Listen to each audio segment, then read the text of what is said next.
Good morning everyone. ఈరోజు హిందూ ఎనాలిసిస్లో మనం మాట్లాడుకోబోయే మొదటి ఆర్టికల్ వచ్చేసి cabinet clears spectrum auction. Very important article regarding GS paper 2 అండి. గవర్నమెంట్ పాలసీస్ అండ్ ఇంటర్వెన్షన్స్లో మనం మాట్లాడుకుంటాం. జాగ్రత్తగా వింటే క్లియర్గా ఎక్స్ప్లెయిన్ చేస్తాను, జాగ్రత్తగా వినండి అమ్మ.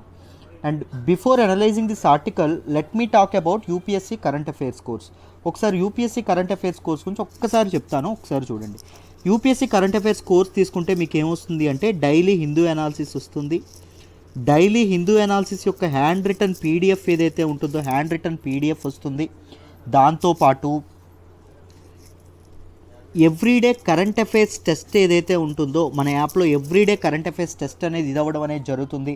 దాంతోపాటు మీకు ఎంసీక్యూ సెషన్స్ అనేవి వీక్లీ 3 సెషన్స్ ఎంసీక్యూ సెషన్స్ ఉంటాయి. దాంతోపాటు ఒక మెయిన్స్ సెషన్ అనేది ఉండడం అనేది జరుగుతుంది. Right, MCQ sessions main sessions ఎందుకు ఇంపార్టెంట్ అంటే మీరు హిందూ ఎనాలిసిస్లో నేర్చుకుంటున్నారు, ఆర్టికల్స్ నేర్చుకుంటున్నారు, కంటెంట్ నేర్చుకుంటున్నారు. బట్ యూపీఎస్సీ క్వశ్చన్స్ ఎలా అడుగుతుంది, ఏ విధంగా వాటిని అప్రోచ్ అవ్వాలి, ఇవన్నీ మీకు తెలియాలి. దాంతోపాటు వీ డిస్కస్ ఎడిటోరియల్స్.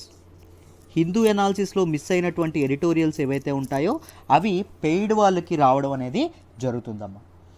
హిందూ ఈ యూపీఎస్సీ కరెంట్ అఫైర్స్ కోర్స్ యొక్క ఫీ ఎంత అంటే ప్రెజెంట్ 8,000 ఉంది. 8,000 మీరు ఒకేసారి కట్టక్కర్లేదు, నెలకి 2,000 చొప్పున చక్కగా కట్టుకుంటూ జాయిన్ అవ్వచ్చు.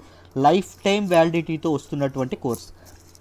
1వ తారీఖు నుంచి January 1, 2021 కొత్త సంవత్సరం నుంచి ఇది 10,000 అవ్వబోతుంది.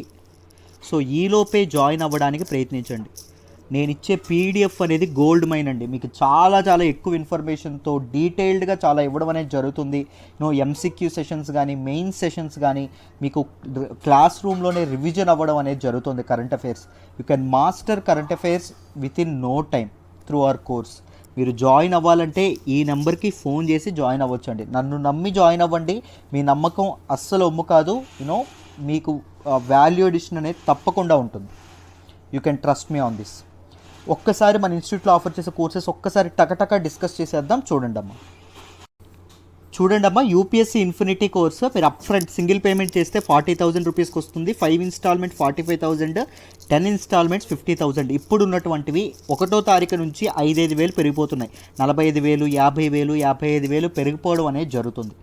పబ్లిక్ అడ్మినిస్ట్రేషన్ అండ్ ఆంథ్రపాలజీ స్వయంగా నేనే టీచ్ చేస్తాను. నా టీచింగ్ స్టైల్ నచ్చినట్టయితే ఆంథ్రపాలజీ చక్కగా నేను స్టోరీస్ రూపంలో చెప్పడం అనేది జరుగుతుంది. You can join hour course. ఇప్పుడు 20,000 రూపీస్ ఫీ ఉంది, 25,000 రూపీస్ అవ్వబోతుంది 1వ తారీఖు నుంచి. పబ్లిక్ అడ్మినిస్ట్రేషన్ సురేష్ సార్ చెప్తారు. Public administration, anthropology same fees అండి. యూపీఎస్సీ ఇన్ఫినిటీ ప్లస్ ఆప్షనల్ మీరు సెలెక్ట్ చేసుకోవాలంటే రెండూ కలిపి సింగిల్ పేమెంట్ చేస్తే 60,000కి వస్తుంది. 5 ఇన్స్టాల్మెంట్స్ అయితే 65,000, 10 ఇన్స్టాల్మెంట్స్ అయితే 70,000. You can pay through these installment options కూడా మీకు ఇస్తున్నాము. కానీ అప్ ఫ్రంట్ చేస్తే మీకు చాలా మనీ సేవ్ అవ్వడం అనేది జరుగుతుంది. అది 1వ తారీఖు నుంచి 65,000, 75,000 అయిపోవడం అనేది జరుగుతుంది. ఒకసారి గమనించండి. యూపీఎస్సీ ఎకానమీ ఫ్లాగ్షిప్ కోర్స్ ఆఫరేటర్ ఇన్స్టిట్యూట్ సురేష్ సార్ అద్భుతంగా చెప్తారు. విత్ వండర్ఫుల్ ఎగ్జాంపుల్స్తో చెప్తారు. ప్రజెంట్ 8,000 రూపీస్ ఫీ ఉంది, అది 10,000 రూపీస్ అవ్వబోతుంది 1వ తారీఖు నుంచి. యూపీఎస్సీ కరెంట్ అఫైర్స్ ఇప్పుడే చెప్పుకున్నాం కదా, 8,000 రూపాయలండి ఇప్పటి వరకు కోర్స్ ఫీజు. 1వ తారీఖు నుంచి 10,000 అవుతుంది. ఈ 8,000 కూడా మీరు 4 ఇన్స్టాల్మెంట్లు చొప్పున 2,000 ఈచ్ పెర్ మంత్ 2,000 చొప్పున మీరు కట్టుకుంటూ జాయిన్ అవ్వచ్చు. ఇంగ్లీష్ కూడా సురేష్ సార్ చెప్తారండి. 2,000 రూపీస్ ఉంది, మీకు 3,000 రూపీస్ అవ్వబోతుంది. సో ఈలోపే ఈ అవకాశాన్ని వినియోగించుకోండి, చక్కగా జాయిన్ అవ్వండి. యూపీఎస్సీ ఇన్ఫినిటీ మీరు తీసుకుంటే ఇన్ఫినిటీ కమ్స్ విత్ ఎవ్రీథింగ్. దీనిలో కరెంట్ అఫైర్స్ వస్తుంది, జిఎస్ పేపర్స్ అన్ని డీటెయిల్గా కవర్ అవుతాయి. అండ్ వెరీ ఇంపార్టెంట్, అన్ని కోర్సెస్ కూడా లైఫ్ టైం వ్యాలిడిటీతో వస్తున్నటువంటి కోర్సెస్. ఒక్కసారి జాయిన్ అయితే తర్వాత రూపాయి కూడా కట్టక్కర్లేదు. మీకు ఇందులోనే గ్రూప్ 1 ఎక్స్ట్రా సిలబస్ ఏదైతే ఉంటుందో అది కూడా కవర్ చేస్తాం. సీసాట్ కూడా కవర్ అవుతుంది. అండ్ ఎవ్రీథింగ్ కవర్ అవ్వడం అనేది జరుగుతుంది. అర్థమైందా? సో చక్కగా ఉపయోగించుకోండి. మీకోసం కష్టపడడానికి మేము ఉన్నాం. మాతో కలిపి వర్క్ చేయాలంటే జాయిన్ అవ్వండి అమ్మా. We can crack it very soon. Right, ఒకసారి ఇప్పుడు చక్కగా మన ఫస్ట్ ఆర్టికల్ ఏదైతే ఉందో హిందూ అనాలిసిస్లోని ఫస్ట్ ఆర్టికల్ ఒకసారి అనలైజ్ చేద్దాం. చూడండి, ఈ ఆర్టికల్ అనలైజ్ చేసే ముందు you have to understand what ఈ spectrum and then spectrum auction అంటే ఏంటో అర్థం చేసుకోవాలి. దాని తర్వాత మనకి ఈ ఆర్టికల్ అనేది అర్థమవుతుంది. ఒకసారి స్పెక్ట్రమ్ అంటే ఏంటో అర్థం చేసుకుందాం. మనకి జనరల్ స్టడీస్ ఏదైతే ఉంటుందో జనరల్ స్టడీస్లో మనం మామూలుగా చదువుకుంటాం. సింపుల్గా జాగ్రత్తగా వినండి అమ్మ. మామూలుగా this world is made of ఏంటి, ఎనర్జీ. ఇది మీ అందరికీ తెలుసు. ఎనర్జీ ఏదైతే ఉంటుందో ఎనర్జీతో ఈ ప్రపంచం అనేది నడుస్తూ ఉంటుంది. So energy, how energy propagates in the form of waves ఏవైతే ఉంటాయో ఒక తరంగాల రూపంలో ఎనర్జీ అనేది ఒక ప్లేస్ నుంచి ఇంకొక ప్లేస్కి ప్రాపగేట్ అవుతూ ఉంటుంది. చూడండి, I will draw a simple picture. చూడండి,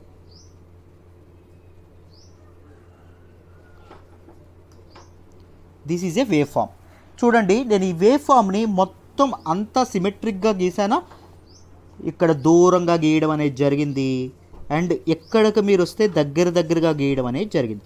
ఎందుకు సార్ ఇలా గీశారు, ఎందుకు సిమెట్రిక్గా చక్కగా, ఎందుకు ఒక సిమెట్రిక్ వేవ్ లాగా సైన్ వేవ్ లాగా గీయలేదు అని మనం మాట్లాడుకుంటే, చూడండి సింపుల్గా మీకు ఈ వేవ్ ఏదైతే ఉంటుందో ఈ వేవ్ స్టార్టింగ్లో మనకు ఉండేది ఏంటి అంటే ఫ్రీక్వెన్సీ ఉంటుంది కదా. ఆ ఫ్రీక్వెన్సీ ఎలా ఉంటుంది అంటే లో ఫ్రీక్వెన్సీ అనేది ఉంటుంది. లో ఫ్రీక్వెన్సీ నుంచి ఒక వేవ్ హై ఫ్రీక్వెన్సీకి ప్రాపగేట్ అవుతున్న కొద్దీ ఫ్రీక్వెన్సీ అనేది పెరుగుతూ ఉంటుంది. దీన్ని మొత్తాన్ని ఏమంటాము, ఎలక్ట్రోమాగ్నెటిక్ వేవ్ అంటాం. సో ఎలక్ట్రోమాగ్నెటిక్ వేవ్ యొక్క మొత్తం ప్రాపగేషన్ని తెలిపేది ఏంటి, ఎలక్ట్రోమాగ్నెటిక్ స్పెక్ట్రమ్. ఏంటండి, ఎలక్ట్రోమాగ్నెటిక్ స్పెక్ట్రమ్. ఈ ఎలక్ట్రోమాగ్నెటిక్ స్పెక్ట్రమ్ యొక్క పొడవున మొత్తం అంతా ఫ్రీక్వెన్సీ అనేది సేమ్ ఉంటుందా, ఉండదు. మొదట ఏముంటుంది, లో ఉంటుంది, వెళ్తున్న కొద్దీ ఫ్రీక్వెన్సీ అనేది పెరుగుతూ ఉంటుంది. జాగ్రత్తగా గమనించండి, ఫ్రీక్వెన్సీ లో ఉండేటప్పుడు వేవ్ లెంత్ ఏదైతే ఉంటుందో, వేవ్ లెంత్ అంటే ఏంటి అంటే ఒక క్రస్ట్కి ఒక ట్రఫ్కి మధ్య ఉన్నటువంటి దూరాన్ని వేవ్ లెంత్ అంటాం, ల్యాండాతో సూచిస్తారు. ఈ వేవ్ లెంత్ ఏదైతే ఉంటుందో అది ఎక్కువగా ఉంటుందండి. చూడండి, అలా ఫ్రీక్వెన్సీ పెరుగుతూ ఉన్న కొద్దీ ఈ వేవ్ లెంత్ ఏమవుతుంది, తగ్గిపోతూ ఉంటుంది. మీరు జాగ్రత్తగా గమనిస్తే ఈ డిస్టెన్స్ అని చూడండి తగ్గిపోతూ అనిపిస్తుంది వేవ్కి. సో ఇది జరగడం అనేది జరుగుతుంది. నేను ఒక్కసారి సింపుల్గా మీకు మొత్తం పిక్చర్ ఒకటి చూపించి ఆ పిక్చర్ ద్వారా ఎక్స్ప్లెయిన్ చేస్తాను, జాగ్రత్తగా చూడండి. So observe this picture of electromagnetic spectrum యొక్క ఈ పిక్చర్ అబ్జర్వ్ చేయండి. చూడండి, మొదట ఎప్పుడైతే వేవ్ లెంత్ ఎక్కువగా ఉంటుందో అండ్ ఫ్రీక్వెన్సీ తక్కువగా ఉంటుందో, ఫ్రీక్వెన్సీ తక్కువ ఉంటే ఏమంటాం, రేడియో వేవ్స్ అవుతాయి. సో అవి ఎప్పుడైతే వేవ్ లెంత్ అనేది తగ్గిపోతూ ఉంటుంది, ఇలా వస్తున్న కొద్దీ వేవ్ లెంత్ అనేది తగ్గిపోతూ ఉంటుంది, ఫ్రీక్వెన్సీ అనేది పెరుగుతూ ఉంటుంది. సో తర్వాత మైక్రోవేవ్, తర్వాత ఇన్ఫ్రారెడ్, తర్వాత విజిబుల్, మనం ఎప్పుడైతే కంటితో చూసేటటువంటి ఇదేదైతే ఉంటుందో విజిబుల్ లైట్ ఏదైతే ఉంటుందో దాన్ని విజిబుల్ స్పెక్ట్రమ్ అంటాం, అల్ట్రావైలెట్ స్పెక్ట్రమ్ అంటాం, ఎక్స్రే స్పెక్ట్రమ్ అంటాం, గామా రేస్ స్పెక్ట్రమ్ అంటాం. సో మీరు గమనించాల్సింది ఏంటి, ఇక్కడ చివరున్నటువంటి గామా రేస్ ఏవైతే ఉన్నాయో ఈ గామా రేస్కి ఫ్రీక్వెన్సీ ఏదైతే ఉంటుందో ఫ్రీక్వెన్సీ అనేది హై ఉంటుంది. సో ఇప్పుడు వేవ్ లెంత్ ఎంత ఉంటుంది చెప్పండి, వెరీ లో ఉంటుంది. అర్థమైందా? ఈ చివర ఉన్నటువంటి రేడియో వేవ్స్ ఉన్నాయి చూసారు, ఈ రేడియో వేవ్స్కి ఏమవుతుందో చెప్పండి, ఫ్రీక్వెన్సీ అనేది వెరీ లో ఉంటుంది. మన తాలూకా వేవ్ లెంత్ ఎంత ఉంటుంది, వెరీ హై ఉండడం అనేది జరుగుతుంది. సింపుల్, మీకు ఈజీగా డీటెయిల్డ్గా ఎక్స్ప్లెయిన్ చేసే ప్రయత్నం చేశాను, అర్థమైందని అనుకుంటున్నాను. ఎగ్జాక్ట్గా మధ్యలో ఉండేటటువంటిది ఏంటి, విజిబుల్ రేస్. ఇవి మన కంటికి కనిపిస్తాయి, మిగిలినవన్నీ మన కంటికి కనిపించవు. అర్థమైందా? సో ఒక్కొక్క రేసు ఒక్కొక్క అప్లికేషన్ కూడా ఉందండి మనకి. ప్రిలిమ్స్ లెవెల్లో వాటి అప్లికేషన్స్ కూడా వెరీ వెరీ ఇంపార్టెంట్. నేను వాటిని కూడా పనిగా కవర్ చేస్తాను, ఒకసారి జాగ్రత్తగా చూడండి అమ్మా. చూడండి, ఈ పిక్చర్ ఒక్కసారి అబ్జర్వ్ చేయండి. ఇలా వెళ్తున్న కొద్దీ మనకు ఫ్రీక్వెన్సీ అనేది ఏం చెప్పాము, ఫ్రీక్వెన్సీ అనేది పెరుగుతుంది, వేవ్ లెంత్ అనేది తగ్గుతుంది. సో మొదట ఏంటి, రేడియో వేవ్స్ అనేవి వస్తాయి, తర్వాత మైక్రోవేవ్స్ అనేవి రావడం అనేది జరుగుతాయి, infrared rays, visible light, ultraviolet, X rays, gamma rays, ఇవన్నీ నేను చెప్పాను. గామా రేస్కి హైయెస్ట్ ఫ్రీక్వెన్సీ ఉంటుంది, లో వేవ్ లెంత్ ఉండడం అనేది జరుగుతుంది, ఇవన్నీ నేను చెప్పాను. ఇప్పుడు ఈ రేడియో వేవ్స్ ఏవైతే ఉన్నాయో వాటిని ఇక్కడ జూమ్ చేశారో చూడండి. ఈ రేడియో వేవ్స్ ఎందుకు ఉపయోగపడతాయంటే వాటి అప్లికేషన్స్ చూడండి. బ్రాడ్కాస్ట్ టీవీ బ్రాడ్కాస్టింగ్ ఏదైతే ఉంటుందో దానికి, సెల్ ఫోన్స్ కమ్యూనికేషన్ ఏదైతే ఉంటుందో దానికి, వైర్లెస్ మెడికల్ టెలిమెట్రీ ఏదైతే ఉంటుందో, మొబైల్ ఫోన్స్ ఏవైతే ఉంటాయో వాటన్నింటికి వివిధ రకాలైనటువంటి ఫ్రీక్వెన్సీలో ఈ ఎలక్ట్రోమాగ్నెటిక్ రేడియేషనే, కానీ ఒక్కొక్క ఫ్రీక్వెన్సీలో ఒక్కొక్క అప్లికేషన్ అనేది ఉంటుంది. ఈ రేడియో వేవ్స్లోనే హయ్యెస్ట్ ఉందనుకోండి, హయ్యెస్ట్ ఫ్రీక్వెన్సీ ఉందనుకోండి, దాన్ని ఎందుకు వాడతాం? సెక్యూరిటీ అలారమ్స్ ఏవైతే ఉంటాయో వాటిని వాడతాం. కొన్ని ఫ్రీక్వెన్సీస్ దగ్గర మాత్రమే కమ్యూనికేషన్, సెల్ ఫోన్స్ వాడతాం. కొన్ని ఫ్రీక్వెన్సీస్ దగ్గర, తక్కువ ఫ్రీక్వెన్సీస్ దగ్గర మనం టీవీ బ్రాడ్కాస్టింగ్ ఏదైతే ఉంటుందో అది వాడతాం. సో మిగిలిన వాటి తాలూకు అప్లికేషన్స్ కూడా ఒకసారి చూద్దాం. అంటే infrared, visible light, ultraviolet, X rays, gamma rays, వీటి తాలూకు అప్లికేషన్స్ కూడా ఒకసారి చూద్దాం. చూడండి అమ్మా, ఇక్కడ చూడండి, ఈ పిక్చర్ మీకు కనిపిస్తుందని అనుకుంటున్నాను. ఈ రేడియో వేవ్స్ ఏవైతే ఉంటాయో, రేడియో వేవ్స్ ఎందుకు ఉపయోగపడతాయి? Television, radio broadcasting and satellite ట్రాన్స్మిషన్స్కి ఉపయోగపడతాయి. మైక్రోవేవ్ ఏదైతే ఉంటుందో మనం ఆల్రెడీ మైక్రోవేవ్ ఇంట్లో వాడుతూ ఉంటాం, మైక్రోవేవ్ ఓవెన్ అంటాం, రైట్? అవి ఎందుకు ఉపయోగపడతాయి? కుకింగ్కి కానీ, కమ్యూనికేషన్కి కానీ, శాటిలైట్ ట్రాన్స్మిషన్స్కి కానీ ఉపయోగపడుతున్నాయి. ఇన్ఫ్రారెడ్ రేస్ ఏవైతే ఉన్నాయో అవి కుకింగ్కి, థర్మల్ ఇమేజింగ్కి, షార్ట్ రేంజ్ కమ్యూనికేషన్స్కి, ఆప్టికల్ ఫైబర్స్ ఏవైతే ఉంటాయో ఆప్టికల్ ఫైబర్స్కి, టీవీ కంట్రోల్స్కి, సెక్యూరిటీ సిస్టమ్స్కి ఉపయోగపడతాయి. విజిబుల్ లైట్ ఏదైతే ఉంటుందో అది ఎందుకు? మనకి దృష్టి చూడడానికి ఏదైతే ఉంటుందో, మనకి వస్తువులు కనిపించడానికి ఏదైతే ఉంటుందో దానికి ఉపయోగపడుతుంది. ఫోటోగ్రఫీకి, ఇల్యూమినేషన్కి విజిబుల్ లైట్ ఉపయోగపడడం అనేది జరుగుతుంది. అల్ట్రా వైలెట్ రేస్ అనేవి ఎందుకు ఉపయోగపడతాయి? సెక్యూరిటీ మార్కింగ్కి, ఫ్లోరోసెంట్ ల్యాంప్స్కి, ఫోర్జ్డ్ బ్యాంక్ నోట్స్ కానీ, బ్యాంక్ నోట్స్ ఫోర్జ్ ఏవైతే ఉంటాయో వాటిని కనిపెట్టడానికి, వాటర్ డిస్ఇన్ఫెక్ట్ చేయడానికి ultra violet rays, UV treatments అంటాం కదా, అవి ఉపయోగపడతాయి. ఎక్స్రేస్ అనేవి ఎందుకు ఉపయోగపడతాయి? మెడికల్ ట్రీట్మెంట్స్లో, స్కానింగ్లో, ఎయిర్పోర్ట్ సెక్యూరిటీలో ఉపయోగపడడం అనేది జరుగుతుంది. గామా రేస్ అనేవి ఎందుకు ఉపయోగపడతాయి? Food and medical equipment sterilize చేయడానికి, క్యాన్సర్ ట్రీట్మెంట్కి, వీటన్నిటికీ గామా రేస్ ఉపయోగపడతాయి. గామా రేస్ తర్వాత కూడా ఒకటి ఉంటాయండి, హయ్యెస్ట్ ఫ్రీక్వెన్సీ ఉంటాయి. అవి ఏంటి అంటే కాస్మిక్ రేస్. అవి ఇంకా భయంకరమైనవి, రైట్? కాస్మిక్ రేస్ అనేవి. సో వీటన్నింటి అప్లికేషన్స్ ఏవైతే ఉన్నాయో వాటిని కూడా మీరు జాగ్రత్తగా గుర్తుపెట్టుకోవాలి, అస్సలు మిస్ అవ్వకుండా. ఇప్పుడు వీటన్నింటి గురించి మీకు అర్థమైందని అనుకుంటున్నాను. సో ఇప్పుడు మనం స్పెక్ట్రమ్ యొక్క ఆక్షన్ ఏంటో తెలుసుకుందాం, జాగ్రత్తగా వినండి. ఇప్పుడు మీరు స్పెక్ట్రమ్ అంటే ఏంటో తెలుసుకున్నారు. స్పెక్ట్రమ్ అంటే ఏంటి అంటే range of all possible frequencies of electromagnetic radiation. Electromagnetic radiation అంటే ఏం లేదు, ఇప్పుడు వరకు మనం నేర్చుకున్నాం కదా, రేడియో వేవ్స్ కానీ, మైక్రోవేవ్స్ కానీ, ఐఆర్ వేవ్స్ కానీ, యూవీ రేస్ కానీ, విజిబుల్ లైట్ కానీ, దాంతోపాటు మీకు ఇన్ఫ్రారెడ్ రేస్ కానీ, వీటన్నింటినీ స్పెక్ట్రమ్ అంటాం. సో ఈ రేంజ్ ఆఫ్ ఫ్రీక్వెన్సీ ఏదైతే ఉంటుందో దాన్ని స్పెక్ట్రమ్ అంటాం. ఓకేనా? స్పెక్ట్రమ్ అంటే ఏంటో మీకు అర్థమైంది. సో స్పెక్ట్రమ్లో వాట్ ఈజ్ స్పెక్ట్రమ్ ఆక్షన్ అంటే ఏంటి, ఆక్షన్ ఎవరు విధిస్తారు ఏంటో చూద్దాం, జాగ్రత్తగా వినండి. ఈ స్పెక్ట్రమ్లో ఇంపార్టెంట్ ఏంటి? Radio waves. ఇవి మనకి ప్రజెంట్ అవసరం, వీటి గురించి తెలుసుకుందాం. ఈ రేడియో వేవ్స్ ఎందుకు వెరీ ఇంపార్టెంట్ అంటే these radio waves are used for communication. మనం మొబైల్లోని గట్రా మాట్లాడుతూ ఉంటాం కదా, ఫోన్లోని గట్రా కమ్యూనికేట్ చేస్తూ ఉంటాం. సో ఈ కమ్యూనికేషన్కి ఉపయోగపడేటటువంటి రేస్ ఏంటి? ఈ రేడియో వేవ్స్ అనేవి ఉపయోగపడతాయి. సో ఇప్పుడు సింపుల్ అండి, ఏం లేదు, జాగ్రత్తగా చూడండి అమ్మ. ఇప్పుడు ఒక డ్రైవర్ ఉన్నారు అనుకోండి. ఇప్పుడు డ్రైవర్ అనే ఆయనకి ఇప్పుడు రోడ్డు మీదకి వాహనం తోలాలంటే ఏముండాలి? ఒకటి లైసెన్స్ తీసుకోవాలి, రెండు ఏముండాలి? రోడ్డు మీద లైసెన్స్ ఉండి మాత్రాన్ని వెళ్ళిపోతారా? హైవే ఎక్కిన తర్వాత ఏమంటారు? టోల్ గేట్ ఫీ ఏదైతే ఉంటుందో టోల్ ఫీ అనేది కట్టాల్సి వస్తుంది. సేమ్ మనకి టెలికాం ఆపరేటర్స్ ఎవరైతే ఉంటారో వారు టెలికాం సర్వీసెస్ అనేవి ప్రొవైడ్ చేయాలి, ఈ బిజినెస్ చేయాలి అంటే వాళ్ళకి రెండు అవసరం. ఒకటి లైసెన్స్ అవసరం, లైసెన్స్ అనేది తీసుకుంటారు.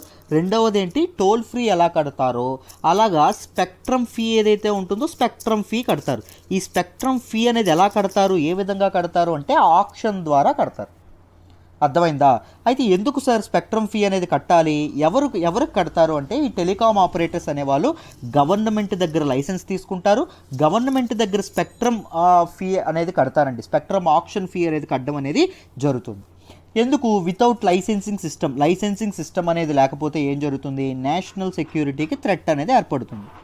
అంతేనా? జాతీయ భద్రతకి థ్రెట్ అనేది ఏర్పడుతుంది. వీళ్ళు ఫోన్ ట్యాపింగ్ కానీ ఏమైనా ఉపయోగించుకొని ఏం చేస్తారు? ఈ ఇన్ఫర్మేషన్ ఏదైతే ఉంటుందో అది వేరే వాళ్ళకి అమ్మేయడం అనేది జరగచ్చు. సో నేషనల్ సెక్యూరిటీకి థ్రెట్ ఏర్పడుతుంది కాబట్టి ఆ ప్రాబ్లం అనేది ఉండకుండా లైసెన్సింగ్ సిస్టమ్ అనేది పెట్టారు. So what is the spectrum auction? Spectrum auction అంటే ఏంటి చూద్దాం. ఇప్పుడు ఒకవేళ ఒక ప్రదేశంలో ఇద్దరు ఆపరేటర్స్ సేమ్ ఫ్రీక్వెన్సీ వాడారనుకోండి. ఏం చెప్పాను నేను? ఒక రీజియన్లో 2 ఆపరేటర్స్, ఒక ప్రదేశంలో ఒక రీజియన్ అంటే 2 ఆపరేటర్స్ ఏం వాడారని చెప్పాం? సేమ్ ఫ్రీక్వెన్సీ వాడారనుకోండి అమ్మ, ఏం జరుగుతుంది? There will be an interference అనేది ఏర్పడుతుంది. ఈ ఇంటర్ఫిరెన్స్ అనేది ఏర్పడ్డాక ఏం జరుగుతుంది అంటే కమ్యూనికేషన్కి ప్రాబ్లం అనేది, కమ్యూనికేషన్కి ఇంటర్ఫిరెన్స్ అనేది ఏర్పడుతుందండి. ఐ మీన్ సింపుల్గా ఏం చెప్పాలంటే ఒక డిస్టర్బెన్స్ అనేది ఏర్పడుతుంది. సో ఏం చేస్తుంది గవర్నమెంట్ అంటే ఒక్కొక్క రీజియన్ని ఒక్కొక్కరికి అప్పగించేస్తుంది. ఒక్కొక్క రీజియన్ ఒక్కొక్క టెలికాం ఆపరేటర్స్కి అప్పగించడం అనేది జరుగుతుంది.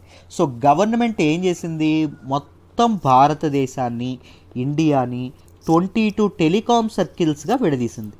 ఎలా విడదీసింది? 22 టెలికాం సర్కిల్స్గా విడదీయడం అనేది జరిగింది.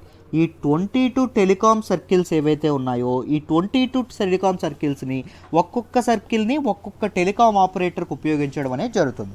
ఒక్కొక్క ఫ్రీక్వెన్సీని ఒక్కొక్క టెలికాం ఆపరేటర్కి అప్పగిస్తుంది. పలానా ఏరియాలో పలానా ఫ్రీక్వెన్సీని పలానా ఒకటి మాత్రమే టెలికాం ఆపరేటర్ యూజ్ చేయగలదు. 2 టెలికాం ఆపరేటర్స్ కానీ ముగ్గురు టెలికాం ఆపరేటర్స్ కానీ యూజ్ చేయడం మాత్రం అసలు అవ్వదు. ఎక్కడ వరకు మీకు క్లియర్ అనే అనుకుంటున్నాను.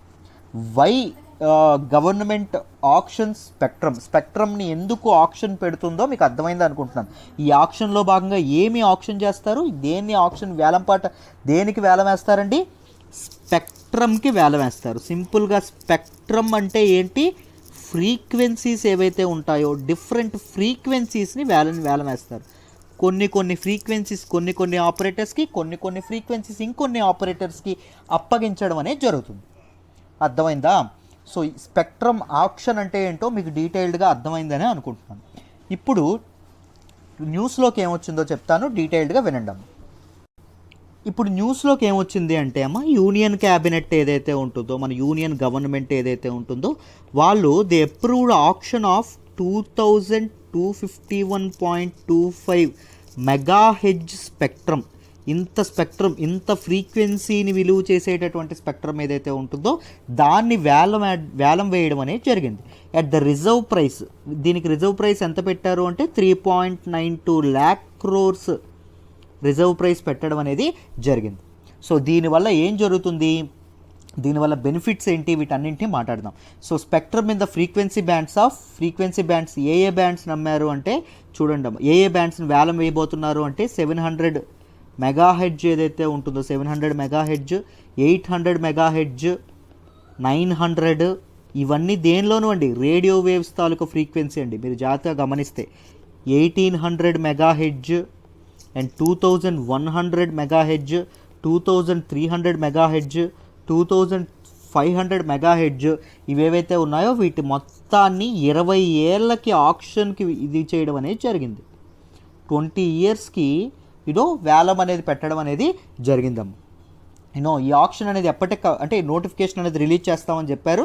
ఈ ఆప్షన్ అనేది ఎప్పటికి కంప్లీట్ అవుతుందంటే March 2021 కల్లా ఈ ఆప్షన్ అనేది కంప్లీట్ అవుతుంది. సో దీనివల్ల ఈ మూవ్ వల్ల ఏం జరుగుతుంది అంటే ఆల్రెడీ ఇంక్యుంబెంట్ టెలికాం సర్వీస్ ప్రొవైడర్స్ అంటే ఎవరంటే అమ్మ, ఆల్రెడీ సర్వీస్లో ఉండేటటువంటి సర్వీస్ ప్రొవైడర్స్ ఎవరైతే ఉంటారో వాళ్ళు తమ సర్వీసెస్ని ఎక్స్టెండ్ చేయడానికి ఉపయోగపడుతుంది. దాంతోపాటు న్యూ ప్లేయర్స్ ఎవరైతే ఉంటారో, కొత్తగా టెలికాం ఆపరేషన్లోకి రావాలనుకునే వాళ్ళు ఎవరైతే ఉంటారో వాళ్ళకు కూడా ఒక ఛాన్స్ కల్పించినట్టు ఉండడం అనేది జరుగుతుంది. రైట్. ఈ వేలం ఎంతైతే పాడుకున్నారో అది మొత్తం ఒకేసారి చెల్లించాలంటే ఒకేసారి చెల్లించక్కర్లేదు. యూనియన్ గవర్నమెంట్ రెండు ఆప్షన్స్ ఇవ్వడం అనేది జరిగింది. ఫస్ట్ ఆప్షన్ ఏంటి అంటే మొత్తం హోల్ అమౌంట్, ఎంటైర్ అమౌంట్ ఏదైతే ఉంటుందో ఎంటైర్ అమౌంట్ అనేది పే చేసేయచ్చు. లేకపోతే 16 ఈక్వల్ యాన్యువల్ ఇన్స్టాల్మెంట్స్లో 16 యాన్యువల్ ఇన్స్టాల్మెంట్స్లో చక్కగా కట్టుకోవచ్చు with 2 year moratorium period. 2 year moratorium period కూడా, COVID-19 వల్ల పాపం వాళ్ళ దగ్గర డబ్బులు లేకపోవచ్చు కదా, సో మారటోరియం పీరియడ్ కూడా ఇవ్వడం అనేది జరిగింది. అర్థమైందా? సో ఎందుకు స్పెక్ట్రమ్ ఆప్షన్ అనేది ఇప్పుడు నెసరీ? వై స్పెక్ట్రమ్ ఆప్షన్ అనేది ఇప్పటికిప్పుడు పెట్టారు అంటే ఏం లేదండి. చూడండి, ఒక రిపోర్ట్ ప్రకారం ఏం తేలింది అంటే ఇండియాలో spectrum holding operator in a service area in our country is well below the international average కంటే తక్కువ ఉండడం అనేది జరిగింది. ఏంటి స్పెక్ట్రమ్ ఆపరేషన్ అనేది?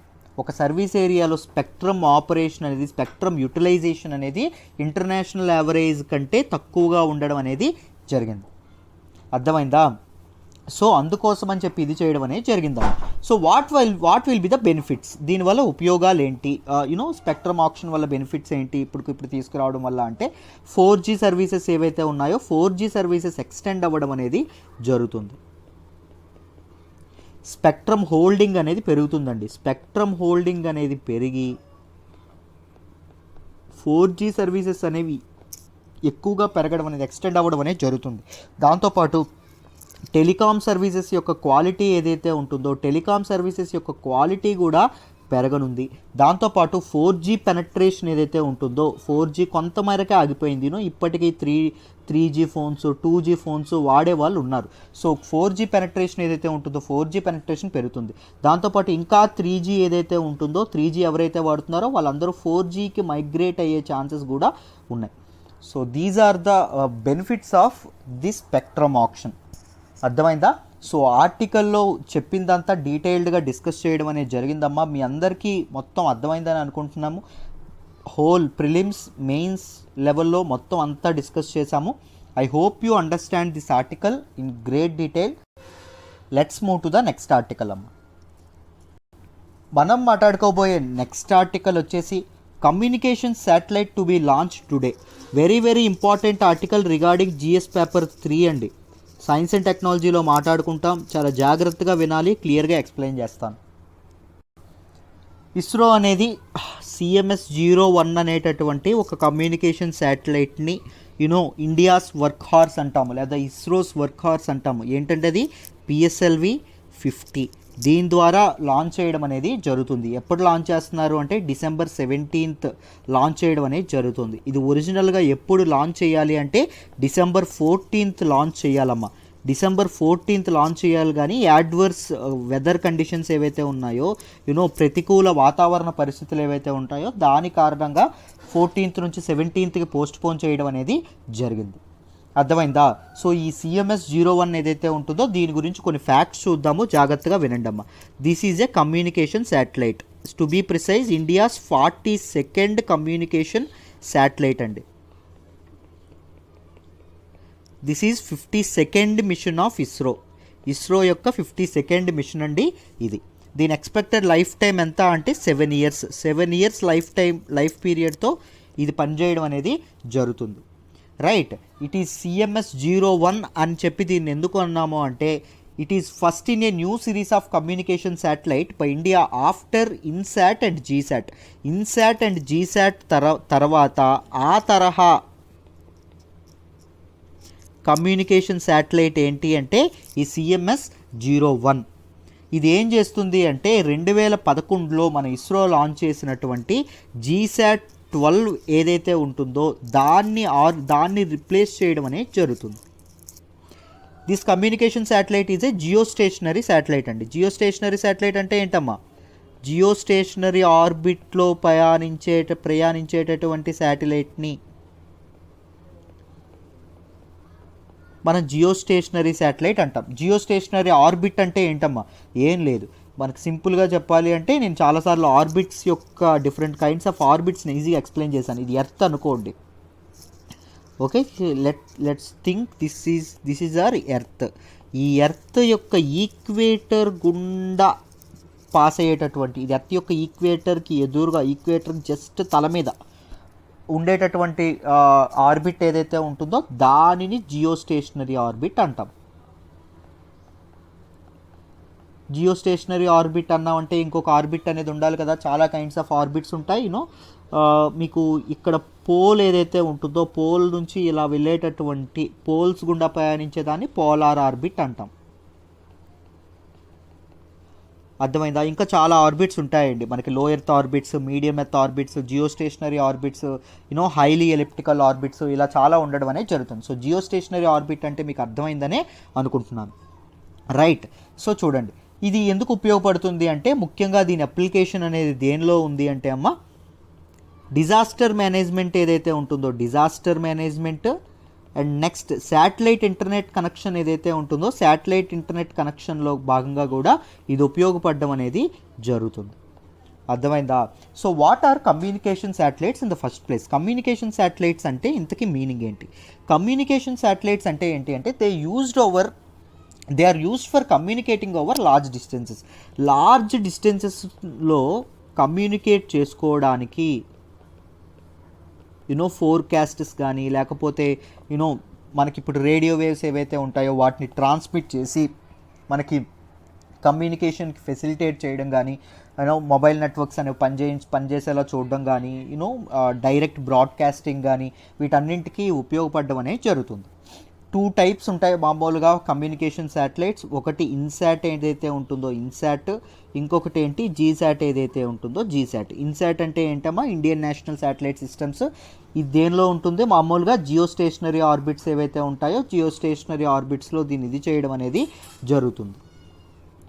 అర్థమైందా? This is one of the largest domestic communication satellite in the Asia Pacific region.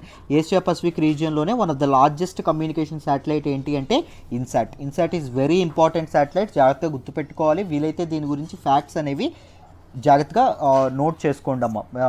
Facts అనేవి ఏవైతే ఉన్నాయో అవి నోట్ చేసుకొని ఒక దగ్గర పెట్టుకోండి, వెరీ ఇంపార్టెంట్. వీటి తాలూకా కమ్యూనికేషన్ శాటిలైట్స్ యొక్క అప్లికేషన్స్ ఏంటి అంటే డైరెక్ట్ బ్రాడ్కాస్టింగ్ ఏదైతే ఉంటుందో డైరెక్ట్ బ్రాడ్కాస్టింగ్కి,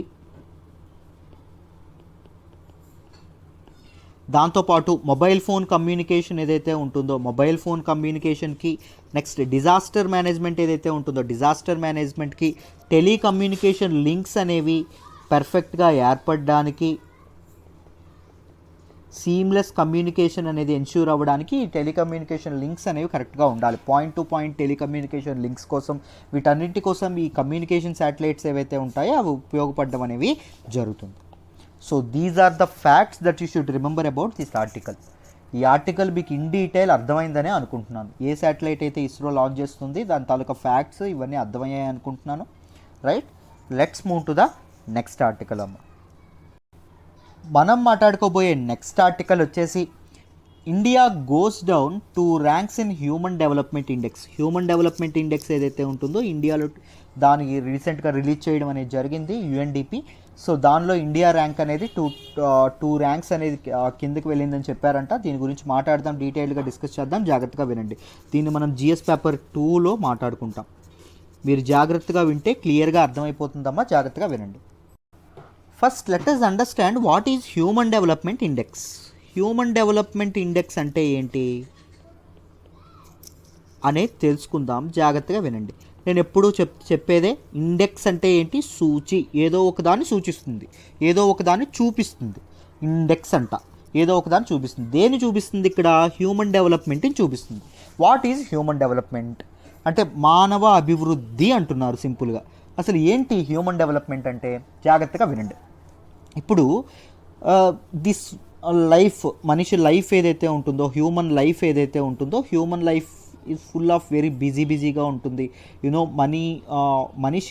మనీ ఏదైతే ఉంటుందో, డబ్బు ఏదైతే ఉంటుందో, డబ్బు వెనకే పరిగెడుతూ ఉంటాడు ఎప్పుడు. రైట్, సో మనిషికి ఏం జరుగుతుంది ఇక్కడ? బాగా సంపాదిస్తున్నాడు, బాగా కష్టపడుతున్నాడు, బాగా సంపాదిస్తున్నాడు. సో ఎకనామిక్ డెవలప్మెంట్ అనేది ఎన్ష్యూర్ అవుతుంది. ఎకనామిక్ డెవలప్మెంట్ ఏదైతే ఉంటుందో, ఎకనామిక్ డెవలప్మెంట్ కానీ, ఎకనామిక్ వెల్ఫేర్ ఏదైతే ఉంటుందో, ఎకనామిక్ వెల్ఫేర్ కానీ చక్కగా ఇదవుతుంది. ఒక ఎకనామిక్ డెవలప్మెంట్ అనేది చూపించాలంటే ఏం చూపిస్తుంది? మనకి GDP కానీ లేకపోతే GNP కానీ ఇవన్నీ మనకు ఉండడం అనేది జరుగుతుంది. బట్ హ్యూమన్ డెవలప్మెంట్ అంటే ఏంటి?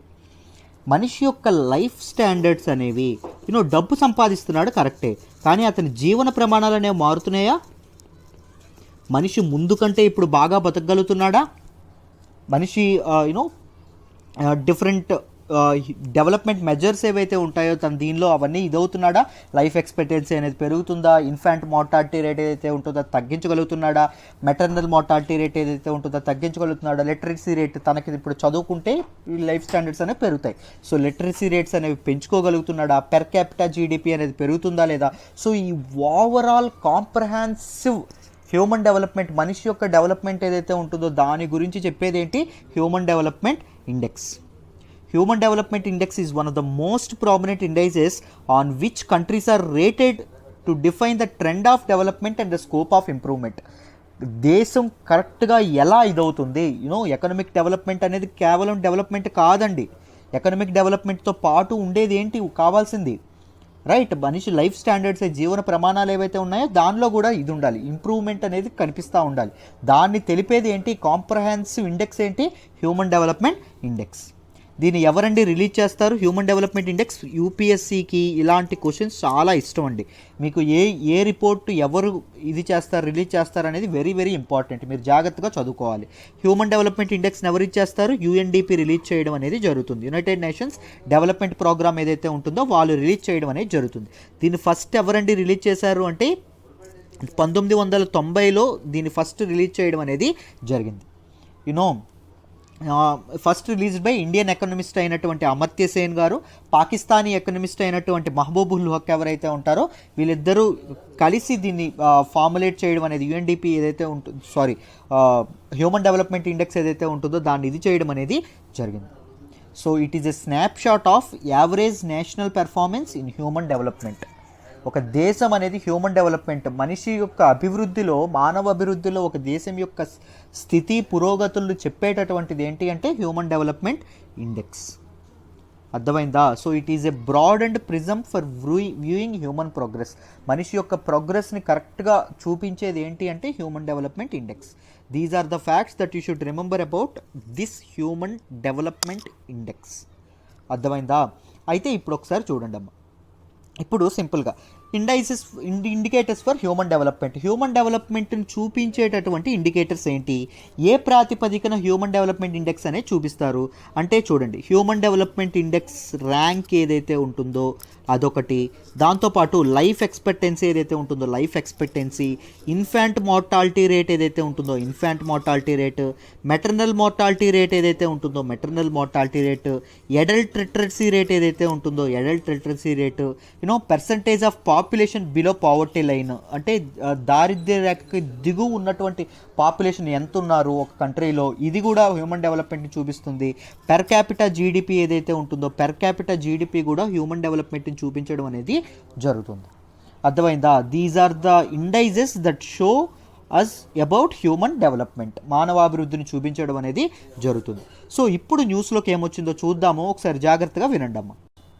అయితే రీసెంట్గా ఈ హ్యూమన్ డెవలప్మెంట్ ఇండెక్స్ ఏదైతే ఉంటుందో దీన్ని యుఎన్డిపి రిలీజ్ చేయడం అనేది జరిగిందమ్మా. యుఎన్డిపి అనేది యునైటెడ్ నేషన్స్ డెవలప్మెంట్ ప్రోగ్రామ్ అనేది రిలీజ్ చేయడం అనేది జరిగింది. దీనిలో భాగంగా ఇండియా యొక్క ర్యాంక్ ఎంత చెప్పారు అంటే 131 అవుట్ ఆఫ్ 189 కంట్రీస్. మొత్తం 189 కంట్రీస్ యొక్క ప్రోగ్రెస్ అనేది ఇస్తే 131st ర్యాంక్లో ఇండియా ఉండడం అనేది జరిగింది. అర్థమైందా? సో ఇండియా యొక్క ర్యాంక్ రెండు మామూలుగా ముందు కంటే పాత 2018 కంటే 2019లో 2 ప్లేసెస్ పడిపోయిందని చెప్పడం అనేది జరిగింది.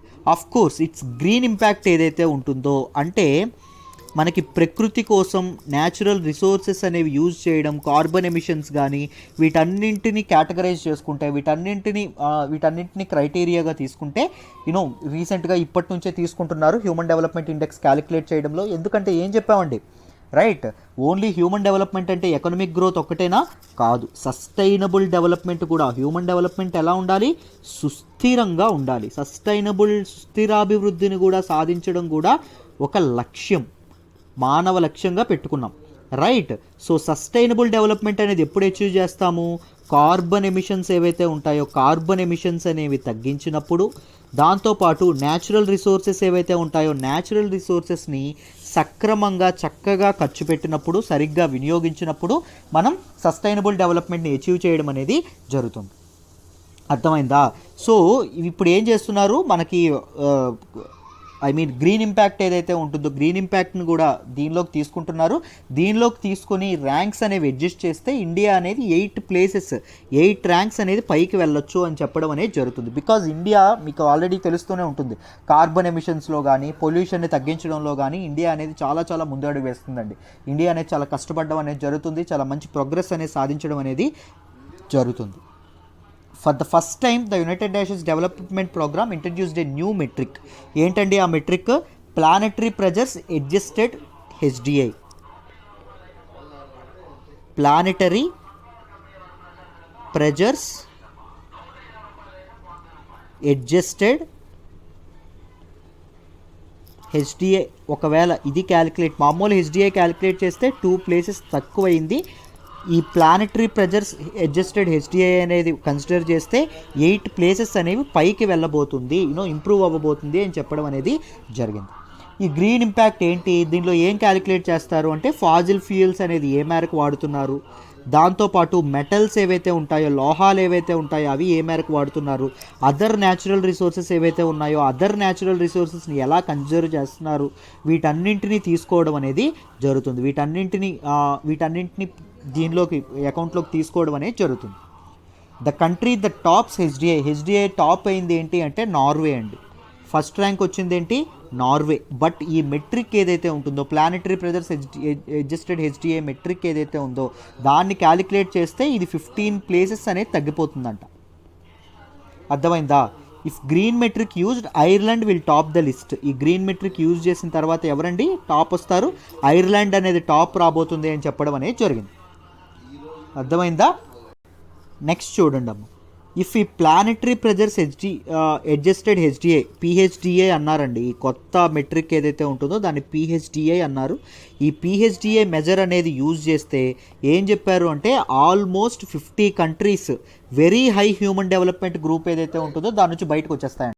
ఇలాంటి మోస్ట్ ఎఫెక్టెడ్ కంట్రీస్ ఏవైతే ఉంటాయో, ముఖ్యంగా హ్యూమన్ డెవలప్మెంట్ ఇండెక్స్ ర్యాంక్ అనేది బాగా పడిపోతున్న countries through this metric PHDI metric ఏదైతే ఉంటుందో, planetary pressures adjusted HDI metric ఏదైతే ఉంటుందో దానిలో పడిపోయినటువంటివి ఏవైతే ఉన్నాయో ఆస్ట్రేలియా మొత్తం 72 స్థానాలు పడిపోతుందంట. యూఎస్ ఏదైతే ఉంటుందో యునైటెడ్ స్టేట్స్ 45 ప్లేసెస్ పడిపోతుందంట. కెనడా ఏదైతే ఉంటుందో కెనడా 40 ప్లేసెస్, ఇవన్నీ డెవలప్డ్ నేషన్స్ అండి, 40 ప్లేసెస్ పడిపోవడం అనేది జరుగుతుందంట. Oil and gas rich Gulf states ఏవైతే ఉంటాయో అవి కూడా చాలా దారుణంగా ర్యాంక్స్ పడిపోతాయి. చైనా ఏదైతే ఉంటుందో చైనా ఏకంగా 16 ప్లేసెస్ అనేది పడిపోవడం అనేది జరుగుతుందంట.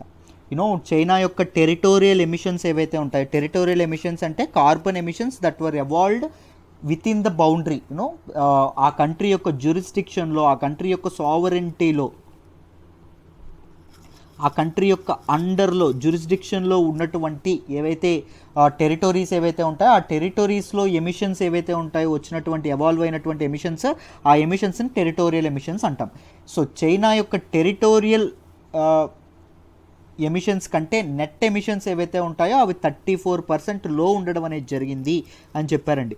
నెట్ ఎమిషన్స్ అంటే ఏంటో నేను చాలాసార్లు చెప్పాను. నెట్ ఎమిషన్స్ అంటే ఏంటండి, మనకి CO2 రిలీజ్డ్, మొత్తం ఆ కంట్రీలో రిలీజ్ అయినటువంటి CO2, దీన్నే ఏమంటాం టెరిటోరియల్ ఎమిషన్ అంటాం.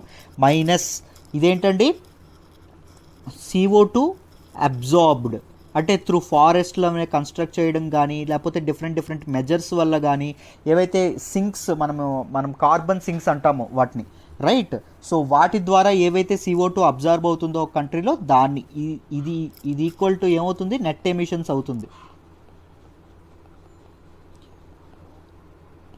అర్థమైందా? 2050 కల్లా అనుకుంటాను నెట్ ఎమిషన్స్ అనేది చైనా జీరో చేయబోతుంది, జీరో చేస్తామని చెప్పి ప్రామిస్ చేసింది. అంటే ఎంత రిలీజ్ చేస్తామో అంత అబ్జార్బ్ కంప్లీట్గా చేసుకుంటామని అర్థం అండి.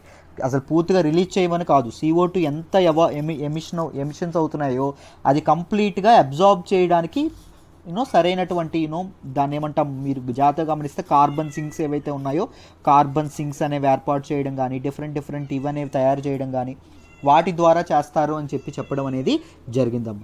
Sub Saharan African net emissions ఏవైతే ఉన్నాయో టెరిటోరియల్ ఎమిషన్స్ కంటే 15% తక్కువ ఉండడం అనేది జరిగిందంట. ఇండియాస్ నెట్ ఎమిషన్స్ ఏవైతే ఉన్నాయో టెరిటోరియల్ ఎమిషన్స్ కంటే 19% తక్కువ ఉండడం అనేది జరిగింది అని చెప్పడం అనేది జరిగిందమ్మ. అర్థమైందా? సో ఓవరాల్ మీకు మొత్తం హ్యూమన్ డెవలప్మెంట్ ఇండెక్స్ యొక్క డేటా అనేది క్లియర్గా అర్థమైందని అనుకుంటున్నాను. హెచ్డిఐ అంటే ఏంటమ్మా, హ్యూమన్ డెవలప్మెంట్ ఇండెక్స్ అంటే ఏంటి, this is assessment of A nations health, education and standards of living. ఒక దేశంలో ఆరోగ్యము, దాంతోపాటు విద్య, దాంతోపాటు జీవన ప్రమాణాలు, వీటన్నింటినీ చూపించేదే ఏంటి అంటే human development index. Human development ఇండెక్స్ని ఎవరండి రిలీజ్ చేస్తారు, UNDP, United Nations Development Programme ఏదైతే ఉంటుందో ఇది రిలీజ్ చేయడం అనేది జరుగుతుంది. UNDP గురించి కొన్ని ఫ్యాక్ట్స్ అనేవి ఇది చేద్దాము, జాగ్రత్తగా వినండి. యుఎన్డిపి ఏదైతే ఉంటుందో ఇది ఎప్పుడు ఎస్టాబ్లిష్ చేశారు? 1965లో 1965లో ఎస్టాబ్లిష్ చేయడం అనేది జరిగింది. దీని తాలూకా హెడ్ క్వార్టర్స్ ఎక్కడ అంటే న్యూయార్క్, యుఎస్ఏలో ఉన్నటువంటి న్యూయార్క్లో ఉండడం అనేది జరిగింది. డెవలప్మెంట్ అండ్ పావర్టీ రిడక్షన్ సెక్టార్లో భాగంగా దీన్ని ఇది చేయడం అనేది జరిగింది, ఎస్టాబ్లిష్ చేయడం అనేది జరిగింది. ఇండియా అనేది దీని మెంబరా అంటే yes, India is a member of UNDP. అర్థమైందా? This is a part of United Nations sustainable development group, UNSTG, United Nations Sustainable Development Group. These are the facts that you should remember about this article అమ్మ. మీకు in detail కంప్లీట్గా చెప్తున్నాను. మన current affairs course join అయితే మీకు ఇంతే డీటెయిల్డ్గా MCQ సెషన్స్లో చెప్పడం అనేది జరుగుతుంది. అసలు ఎక్కడా మిస్ చేయనండి, కంప్లీట్గా చెప్తాను మీకు. ఎవ్రీ MCQలో ఎవ్రీ ఆప్షన్ ఇంతే డీటెయిల్డ్గా చెప్పడం అనేది జరుగుతుంది. క్లాస్లోనే పదే పదే వస్తూ ఉంటాయి, రివిజన్ అవుతుంది. వరల్డ్ మ్యాప్ కానీ వీటన్నింటినీ మీకు మీకు మీకు ఆన్ ఫింగర్ టిప్స్ ప్రిలిమ్స్కి వెళ్ళేటప్పుడు మీకు ఆ దీనిలో ఉంటాయండి. మీకు చిటికలో మీ చేతిలో అవన్నీ ఉండడం అనేది జరుగుతుంది. ఆ హామీ నేను మీకోసం నేను వర్క్ చేస్తాను. నాతో పాటు వర్క్ చేయాలంటే you can join this course. Fee కేవలం 8,000 రూపాయలు, నెలకు 2,000 చొప్పున మీరు చక్కగా కట్టుకుంటూ జాయిన్ అవ్వచ్చు. I hope you understand this article in detail. Let me move to the next article అమ్మ. మనం మాట్లాడుకోబోయే నెక్స్ట్ ఆర్టికల్ వచ్చేసి Erdogan says US sanctions and attack on Turkey sovereignty. Very very important article. రీసెంట్గా న్యూస్లోకి వచ్చింది, but మనం చేయలేకపోయాం, అందుకే ఈ పిక్ చేసుకున్నాను. డీటెయిల్డ్గా ఎక్స్ప్లెయిన్ చేస్తాను, చూడండి అమ్మ. GS పేపర్ 2లో దీన్ని మనం మాట్లాడుకుంటాం, జాగ్రత్తగా వినండి. మనకి టర్కీ ప్రెసిడెంట్ తయ్యప్ ఎర్దోగన్ ఎవరైతే ఉన్నారో ఆయన ఒక రీసెంట్గా యూఎస్ మీద ఒక కామెంట్ చేయడం అనేది జరిగింది. ఏంటి అంటే యూఎస్ విధించినటువంటి శాంక్షన్స్ ఏవైతే ఉన్నాయో, టర్కీ మీద యూఎస్ వేసినటువంటి శాంక్షన్స్ ఏవైతే ఉంటాయో, దట్ క్వశ్చన్స్ దేర్ సోవరాంటీ. టర్కీ యొక్క సార్వభౌమత్వం ఏదైతే ఉంటుందో సార్వభౌమత్వాన్ని క్వశ్చన్ చేస్తుంది అని చెప్పడం అనేది జరిగింది. అయితే ఎందుకు యూఎస్ అనేది శాంక్షన్స్ విధించింది? ఎవరి మీద? టర్కీ మీద. యుఎస్ అనేది ఎవరి మీద అండి శాంక్షన్స్ వేశారు? టర్కీ మీద వేశారు. ఎందుకు వేశారు అంటే సింపుల్, చూడండి అమ్మ. ఈ టర్కీ ఏం చేసింది అంటే రష్యా ఏదైతే ఉంటుందో రష్యాతో ఒక డీల్ చేసుకోవడం అనేది జరిగింది. దేని గురించి డీల్ అంటే S-400 మిసైల్ సిస్టమ్స్ ఏవైతే ఉంటాయో ఈ S-400 మిసైల్ సిస్టమ్స్ అనేవి టర్కీ అనేది ఎవరి నుంచి కొనుక్కుంటుంది? రష్యా నుంచి కొనుక్కోవడం అనేది జరుగుతుంది. అర్థమైందా? దాని గురించి శాంక్షన్స్ విధించడం అనేది జరిగింది. ఎవరండి? యుఎస్ అనేది విధించడం అనేది జరిగింది. అయితే జాగ్రత్తగా చూడండి అమ్మా, మీకు క్లియర్గా ఎక్స్ప్లెయిన్ చేస్తాను. ఆల్రెడీ యుఎస్ ఏం చేసింది? దీనికాను F-35 ఫైటర్ జెట్స్ ఏవైతే ఉంటాయో ఈ F-35 ఫైటర్ జెట్ ప్రోగ్రామ్ నుంచి మన తాలూకా టర్కీని వైదొలిగేట్ చేయడం అనేది కూడా జరిగింది.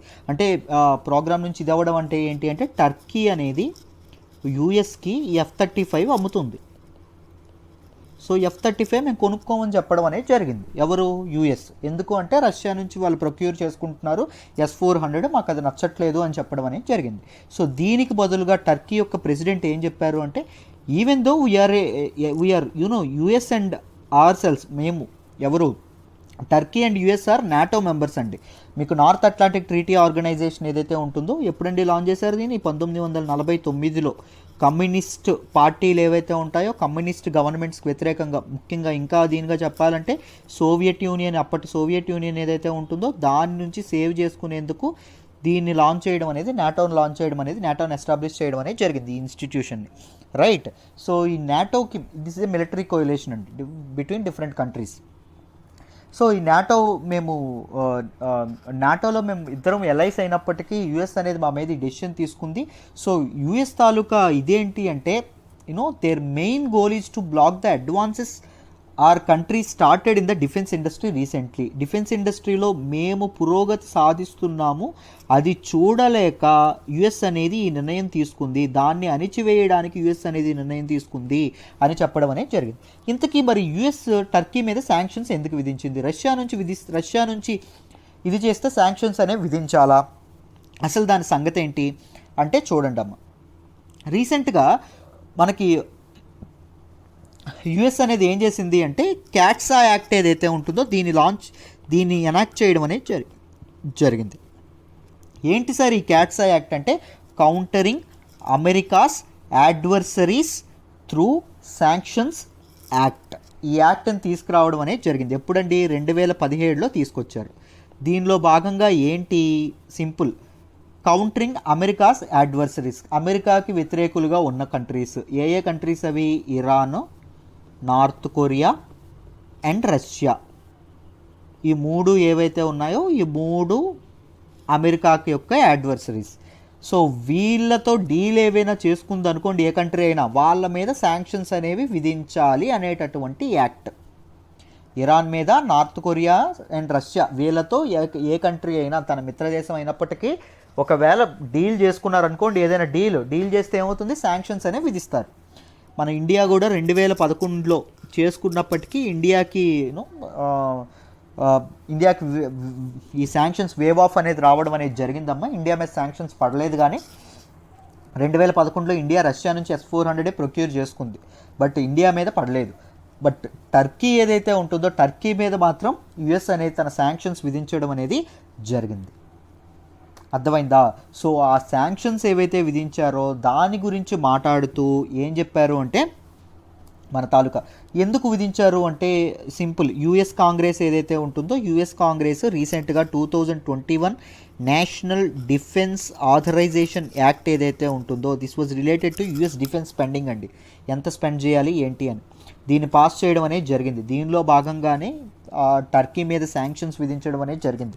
ట్రంప్ అడ్మినిస్ట్రేషన్ చాలా నాలుగా టర్కీ మీద శాంక్షన్స్ అనేవి విధించడానికి చాలా ఎగ్నెస్ట్గా ఉన్నారండి. టర్కీ మీద శాంక్షన్స్ విధించొద్దు అంటున్నారు, ఎందుకంటే టర్కీ యొక్క ప్రెసిడెంట్ ట్రంప్ చాలా ఫ్రెండ్స్. దాంతోపాటు కొంతమంది అంటారేంటి అంటే, ట్రంప్ ఒక బిజినెస్ మ్యాన్, మీకు తెలిసే ఉంటుంది. ట్రంప్ యొక్క ఇన్వెస్ట్మెంట్స్ అనేవి టర్కీలో ఉన్నాయి చాలా, సో అవి ఎఫెక్ట్ అవుతాయి. సో అందుకోసమని ట్రంప్ ఎగెనిస్ట్గా ఉన్నారు టర్కీ మీద శాంక్షన్స్ అనేవి విధించడానికి అని చెప్పడం అనేది జరిగింది. బట్ యుఎస్ కాంగ్రెస్ ట్రంప్ని కాస్త ఫోర్స్ చేసి ఈ శాంక్షన్స్ అనేవి విధించడం అనేది జరిగింది. అర్థమైందా? సో F-35 ఫైటర్ జెట్స్ ఏవైతే ఉంటాయో వాటిని కూడా ప్రొక్యూర్ చేసుకోదు ఎవరు? యుఎస్. ఎవరి నుంచి? టర్కీ నుంచి. అర్థమైందా శాంక్షన్స్ అనేవి ఎందుకు వచ్చినాయి టర్కీ మీద ఏంటి అని? సో క్యాట్సా యాక్ట్ గురించి మీకు అర్థమైందని అనుకుంటున్నాను. రీసెంట్గా మళ్ళీ న్యూస్లోకి రావచ్చు. వీటన్నింటినీ జాగ్రత్తగా గుర్తుపెట్టుకోవాలమ్మా. ఇంటర్నేషనల్ రిలేషన్స్లో వెరీ ఇంపార్టెంట్. మీరు కరెంట్ అఫైర్స్ కోర్సులో జాయిన్ అయితే ఇంకా డీటెయిల్డ్గా వీటి గురించి మనం మాట్లాడతాం. ఓకేనా?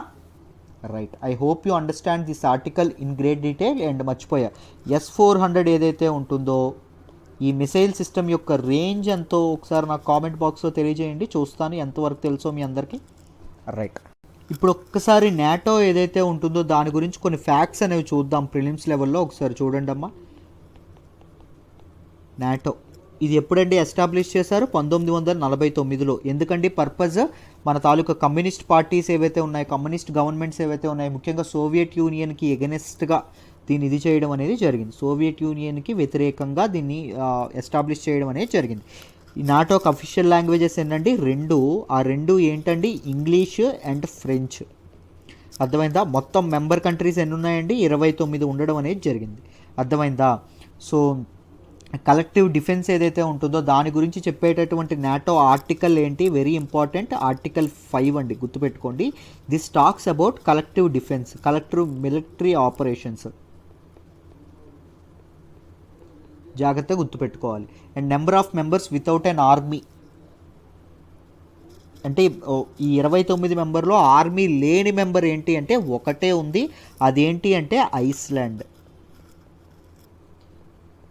జాగ్రత్తగా గుర్తుపెట్టుకోండి. ఆర్టికల్ 5 సింపుల్గా ఏం చెప్తుంది అంటే, వీళ్ళ తాలూకా మెంబర్ నేషన్స్ ఏవైతే ఉన్నాయో ఈ మెంబర్ నేషన్స్లో ఏ ఒక్క నేషన్ మీద అటాక్ అనేది జరిగినా మిగిలిన అన్ని నేషన్స్ మీద అటాక్ జరిగినట్టు గుర్తించాలి అని చెప్తుంది ఆర్టికల్ 5. అర్థమైందా? సో అందరూ కలిపి రిటాలియేట్ చేస్తారు ఎవరైనా వీళ్ళ మీద, ఈ 29లో ఎవరి మీద అటాక్ చేసినా. అర్థమైందా? These are the facts that you should remember about this article. జాగ్రత్తగా గుర్తుపెట్టుకోవాలండి వీటన్నింటిని. Right. Let's move to the next article అమ్మ. మనం మాట్లాడుకోబోయే నెక్స్ట్ ఆర్టికల్ వచ్చేసి US puts India on currency manipulators monitoring list. Very important article అమ్మ regarding GS paper 3. జాగ్రత్తగా వినండి, క్లియర్గా ఎక్స్ప్లెయిన్ చేస్తాను, మీకు ఈజీగా అర్థమవుతుంది. న్యూస్లోకి ఏమొచ్చిందంటే అమ్మ, యుఎస్ ట్రెజరీ ఏదైతే ఉందో యుఎస్ ట్రెజరీ అనేది స్విట్జర్లాండ్ అండ్ వియత్నాం ఏవైతే ఉన్నాయో వియత్నాంని కరెన్సీ మ్యానిపులేటర్స్గా లేబుల్ చేయడం అనేది, వాళ్ళకి ముద్ర వేయడం అనేది జరిగింది. అండ్ ఇండియాని కూడా వాళ్ళ కరెన్సీ మానిటరింగ్ లిస్ట్ ఏదైతే ఉంటుందో, కరెన్సీ మ్యానిపులేటర్స్ మానిటరింగ్ లిస్ట్ ఏదైతే ఉంటుందో దానిలో యాడ్ చేయడం అనేది జరిగింది. అండ్ ఇండియాతో పాటు సుమారుగా 9 అండి, మొత్తం 10 నేషన్స్ని యాడ్ చేశారు. Korea, Malaysia, Taiwan, Italy, Thailand, India, Singapore, China, Japan, Germany, వీటన్నింటినీ యుఎస్ ట్రెజరీ ఏదైతే ఉంటుందో దాన్ని యాడ్ చేయడం అనేది జరిగింది. దేనిలో యాడ్ చేశారని చెప్పామండి? Currency manipulators. అంటే యుఎస్ డాలర్తో పోలిస్తే వాళ్ళ కరెన్సీని మ్యానిపులేట్ చేస్తున్నారు, అంటే డిప్రిషియేట్ చేస్తున్నారు, ఎప్రిషియేషన్ అనేది చేస్తున్నారు అని చెప్పడం అనేది జరిగింది. అర్థమైందా? సో దాంతోపాటు స్విస్ నేషనల్ బ్యాంక్ ఏదైతే ఉంటుందో వాళ్ళు ఈ ఛార్జెస్ ఏవైతే ఉన్నాయో వాటిని డినై చేయడం అనేది జరిగింది. వియత్నాం ఏదైతే ఉంటుందో వియత్నాం ట్రేడ్ మినిస్ట్రీ కూడా దీని మీద ఎటువంటి కామెంట్ అనేది చేయలేదు. సో యుఎస్ ట్రెజరీ అనేది ఏ క్రైటీరియా మీద, ఏ ప్రాతిపదిక మీద ఈ కరెన్సీ మ్యానిపులేటర్ అనేటువంటి టైటిల్ ఇస్తుంది అంటే, countries must at least have $20 billion.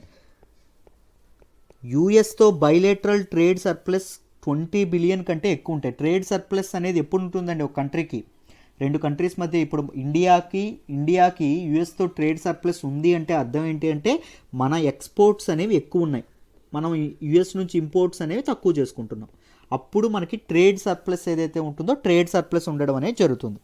Foreign currency intervention ఏదైతే ఉంటుందో ఇట్ ఎక్సీడింగ్ 2% ఆఫ్ జీడిపికి 2% ఎక్సీడ్ అయింది అనుకోండి, అది కూడా ఫారిన్ కరెన్సీ ఇంటర్వెన్షన్ కూడా ఇది అవ్వడం అనేది జరుగుతుంది.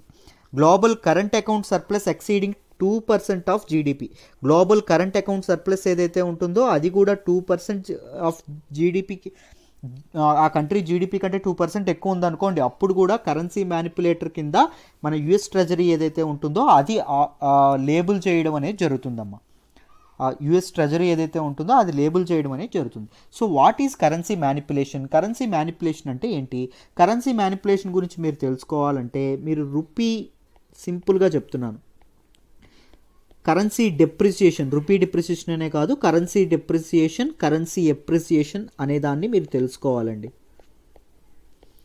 కరెన్సీ డెప్రిషియేట్ అయితే ఏమవుతుంది, ఎప్రిషియేట్ అయితే ఏమవుతుంది, వీటన్నిటిని తెలుసుకోవాలి.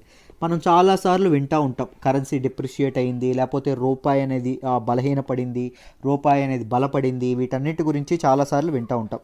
సింపుల్గా ఎక్స్ప్లెయిన్ చేస్తాను, ఈజీగా అర్థమవుతుంది చూడండి. రూపీ డిప్రిసియేషన్ అంటే ఏంటి అంటే simple. $1 is equals to, suppose నేను చెప్తున్నాను, $1 ఈజ్ ఈక్వల్స్ టు ఈరోజు 5 రూపాయలు ఉందనుకోండి, 5 రూపీస్ ఉందనుకోండి. ఇప్పుడు అది రేపు పొద్దున్న, ఈరోజు అంత ఉంటే రేపు పొద్దున్న ఇంతకంటే చాలా ఎక్కువ ఉంటుందండి. మామూలుగా హైపోథెటికల్ సిచ్యువేషన్ చెప్తున్నాను. $1 ఈజ్ ఈక్వల్స్ టు 10 రూపీస్ అయిందనుకోండి, ఇన్ కేసు 10 రూపీస్ అయిందనుకోండి. ఇప్పుడు ఈ సినారియోని ఏమంటాము అంటే రూపీ డిప్రిసియేట్ అయింది అంటాము, రూపీ బలహీనపడింది అంటాము. ఇక్కడ పెరుగుతుంది, పెరిగినంత మాత్రాన మీరు ఎప్రిషియేట్ అయింది అనకూడదు, రూపీ డిప్రిషియేట్ అయింది. అర్థమైందా? అంటే నిన్న మనం $1 కొనుక్కోవడానికి 5 రూపాయలు వెచ్చిస్తే సరిపోతుంది, ఈరోజు ఎంత వెచ్చించాలి? 10 రూపాయలు వెచ్చించాలి $1 కొనడానికి. అర్థమైందా? సో మనీ యొక్క పర్చేసింగ్ పవర్ అనేది తగ్గిపోయింది. అర్థమైందా? మన రూపాయి యొక్క పర్చేసింగ్ పవర్, కొనుగోలు శక్తి అనేది తగ్గిపోయింది. అందుకే రూపీ డిప్రిసియేషన్ అంటాం. రూపీ డిప్రిషియేట్ అయితే ఏమవుతుంది, కరెన్సీ డిప్రిషియేట్ అయితే ఏమవుతుంది అంటే ఎక్స్పోర్ట్స్ అనేవాళ్ళు సుఖపడతారు, ఎక్స్పోర్ట్స్కి చాలా బాగుంటుంది. ఇంపోర్ట్స్ ఏదైతే ఉంటుందో ఇంపోర్ట్స్ వాళ్ళు చాలా నష్టపోవడం అనేది జరుగుతుంది. ఎలా సార్ ఎక్స్పోర్ట్స్ ఇంపోర్ట్స్? చాలామంది ఇలా చెప్పేసి విడిచిపెట్టేస్తారు. రైట్, మనం ఇంకా డీటెయిల్డ్గా తెలుసుకుందాం. సింపుల్గా చూడండి అమ్మ, $1 ఈజ్ ఈక్వల్స్ టు ఎంత చెప్పాము? 5 రూపాయలు అని చెప్పాము. నేను ఇప్పుడు సపోజ్ ఒక 100 రూపాయలు విలువ చేసేటటువంటి షర్ట్ని ఎక్స్పోర్ట్ చేద్దాం అనుకుంటున్నాను. 100 రూపాయలు విలువ చేసేటటువంటి ఒక షర్ట్ని నేను ఎక్స్పోర్ట్ చేద్దాం అనుకుంటున్నాను. 100 రూపాయలు ఫస్ట్ సినారియోలో చూడండి, $1 is equals to 5 rupees scenario వేసుకోండి. $1 ఈజ్ ఈక్వల్స్ టు 5 రూపీస్ సినారియోలో మీకు జాగ్రత్తగా గమనిస్తే నేను ఇప్పుడు సపోజ్ నేను అమ్ముతున్నాను, నేను ఇండియా వాడు నేను అమ్ముతున్నాను, మీరు అమెరికా వాడు అనుకోండి, మీరు కొనుక్కుంటున్నారండి. అర్థమైందా? సో నా 100 రూపాయల షర్ట్కి మీరు ఎంతండి చెల్లిస్తారు? 100/5 మొదటి సినారియోలో. ఫస్ట్ సినారియో చెప్తున్నాను, 20 రూపాయలు చెల్లిస్తారు, అవునా? ఇప్పుడు సెకండ్ సినారియో చూడండి.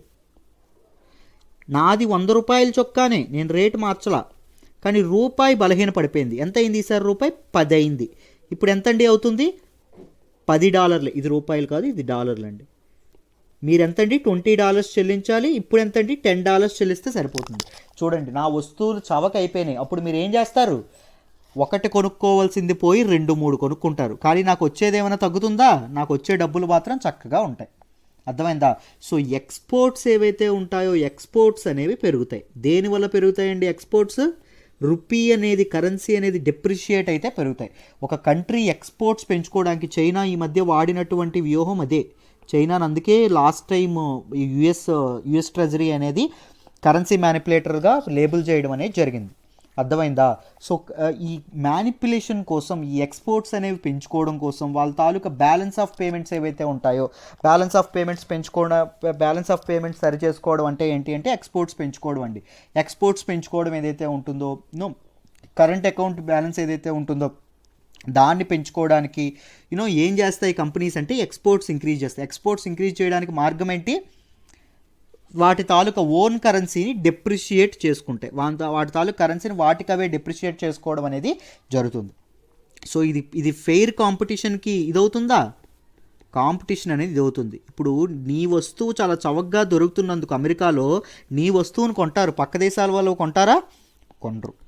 అర్థమైందా? సో అందుకే చైనా వస్తువులు మనకి చాలా చవకగా దొరికేస్తూ ఉంటాయి. ఎందుకు అంటే ఇందుకే. అర్థమైందా? డిప్రిషియేట్ అయితే ఇది అవుతుంది. రూపీ ఎప్రిషియేట్ అయింది అనుకోండి, ఎప్రిషియేట్ అయితే ఇంపోర్ట్కి బాగుంటుంది, ఇంపోర్ట్స్లో మనం లాభపడతాం. అర్థమైందా? సో నేను ఎక్స్పోర్ట్స్కి చెప్పాను, ఇంపోర్ట్స్కి ఏ విధంగా అవుతుందో ఒక్కసారి లాజిక్ ప్రకారంగా ఆలోచించండి, మీకు అర్థమవుతుంది. అర్థమైందా? ప్రతిదీ స్పూన్ ఫీడింగ్ ఉండకూడదు, మీరు కూడా ఆలోచించాలి. ఇప్పుడు నేను ఏదైతే బేసిక్స్ చెప్పానో ఆ బేసిక్స్ పట్టుకొని ఇంపోర్ట్స్ మీద ఎలా ఎఫెక్ట్ ఉంటుందో ఆలోచించి నాకు ఒకసారి డీటెయిల్డ్గా డిస్క్రిప్షన్ అనేది నాకు కామెంట్ బాక్స్లో తెలియజేయండి. ఎవరు బాగా చెప్తారో చూద్దాం. ఒకవేళ మీరు చెప్పలేకపోతే, ఎవరు చెప్పలేకపోతే రేపు నేనే చెప్తాను. అర్థమైందా? సో కరెన్సీ మ్యానిపులేషన్ అనేది ఇందుకోసం చేయడం అనేది జరుగుతుంది. కరెన్సీ మ్యానిపులేషన్, మరి రూపీ డిప్రిషియేషన్ చేసేస్తారు, ఎప్రిషియేషన్ చేసేస్తారు అంటున్నారు. మరి ఎలా సార్ ఎప్రిషియేట్ చేస్తారు? కంట్రీ ఎలా చేస్తుంది అంటే ఏం లేదమ్మా. ఇప్పుడు మన ఇండియా ఉందనుకోండి, ఇండియా కరెన్సీ మ్యానిపులేషన్ చేద్దాం అనుకుంటుంది అనుకోండి. ఇండియా ఏం చేస్తుంది అంటే ఫారిన్ ఎక్స్చేంజ్ మార్కెట్ ఏదైతే ఉంటుందో ఫారిన్ ఎక్స్చేంజ్ మార్కెట్కి వెళ్ళి ఏం చేస్తుంది అంటే తన తాలూకా కరెన్సీ ఏదైతే ఉంటుందో కరెన్సీని అమ్మేస్తుంది. సో ఫారిన్ ఎక్స్చేంజ్ మార్కెట్లో మన కరెన్సీ అనేది ఎక్కువగా ఉంది. అర్థమైందా? ఎక్కువగా ఉంటే ఏమున్నట్టు? సప్లై ఉన్నట్టు. సప్లై ఎక్కువ ఉంటే ఏం జరుగుతుంది? డిమాండ్ తగ్గుతుంది. డిమాండ్ తక్కువైతే ఏం జరుగుతుంది? మన కరెన్సీ యొక్క ప్రైస్, మన కరెన్సీ యొక్క వాల్యూ పడిపోతుంది. మన కరెన్సీ వాల్యూ పడిపోవడాన్ని ఏమంటాం? డిప్రిసియేషన్ అంటాం. డిప్రిసియేషన్ జరిగితే ఏం జరుగుతుంది? ఎక్స్పోర్ట్స్ పెరుగుతాయి. అర్థమైందా? మన కంట్రీ ఎప్రిషియేట్ చేద్దాం అనుకోండి, మన రూపాయి త్వరగా టక పడిపోతుంది అనుకోండి, అప్పుడు ఎకానమీ చాలా ప్రాబ్లం ఏర్పడుతుంది. అప్పుడు ఏం చేస్తుంది? ఇండియా అనేది డాలర్లు సెల్ చేస్తుంది. మన కరెన్సీ సెల్ చేయకుండా డాలర్లు సెల్ చేస్తుంది. అప్పుడు డాలర్ యొక్క డిమాండ్ అనేది తగ్గుతుంది. డాలర్ యొక్క డిమాండ్ తగ్గి డాలర్ యొక్క వాల్యూ పడుతుంది. డాలర్ వాల్యూ పడితే మన కరెన్సీ యొక్క వాల్యూ పెరుగుతుంది. దాన్ని ఎప్రిసియేషన్ అంటాం. సో ఇలా మీరు అర్థం చేసుకోవాలి. ఇలా కంట్రీస్ అనేవి ఇలాంటి మ్యానిపులేషన్స్ అనేవి వాడి వాటి తాలూకు ఎక్స్పోర్ట్స్ని ఇంపోర్ట్స్ని ప్రభావితం చేయడం అనేది జరుగుతుంది. మామూలుగా ఈ కరెన్సీ మ్యానిపులేషన్స్ కానీ తమ కరెన్సీస్ని సేవ్ చేసుకునే ప్రక్రియలు ఇవన్నీ ఎవరు చేస్తారు అంటే నేషనల్ బ్యాంక్స్ ఏవైతే ఉంటాయో, మన ఇండియాకి ఆర్బీఐ ఉంది కదా, అలాంటి నేషనల్ బ్యాంక్స్ ఏవైతే ఉంటాయో అవి ఇలాంటి ప్రోగ్రామ్స్ అనేవి చేయడం అనేది జరుగుతుంది. ఇలాంటి పనులన్నీ ఆర్బీఐ చేస్తుంది. అర్థమైందా? ఎందుకు అంటే మన కరెన్సీని సేవ్ చేయడానికి, మన ఎకానమీని కాపాడడానికి, మన ఎక్స్పోర్ట్స్ని కాపాడడానికి, మన ఇంపోర్ట్స్ని చవక చేయడానికి అలాంటివి చేయడం జరుగుతుంది. కానీ ఎంతవరకు చేయొచ్చు?